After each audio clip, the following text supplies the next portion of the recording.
syempre, as I mentioned nga kanina, it's a digital era. Sino yung ideal users ng Ramper Online? Actually, we don't want to really alienate anyone from using Ramper Online kasi it's not now, as we see it, and this is proven by the pandemic, it's not really by age anymore. It's really by demographic and behavior.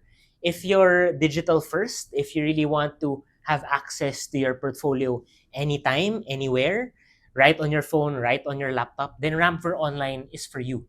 Kasi, syempre, contrasting that to kailangan, kunyari, in your postpaid or your telco, di ba? Minsan may mga customers na, ay gusto ko, may tatawagan ako para tatanong ko yung plan ko or ano yung nangyari, may disconnection or down ata ako. So, there are people who want different ways and define exceptional service differently.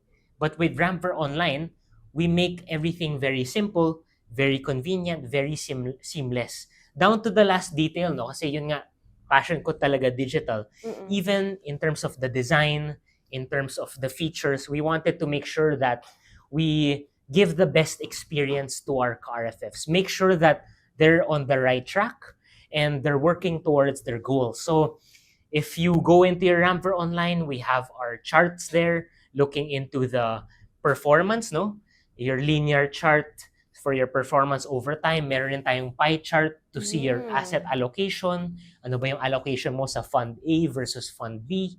You also have your risk profiler, making sure na we recommend funds based on your risk profile. Kasi ayaw naman namin mag-recommend ng aggressive investment, pero moderate ka pa lang.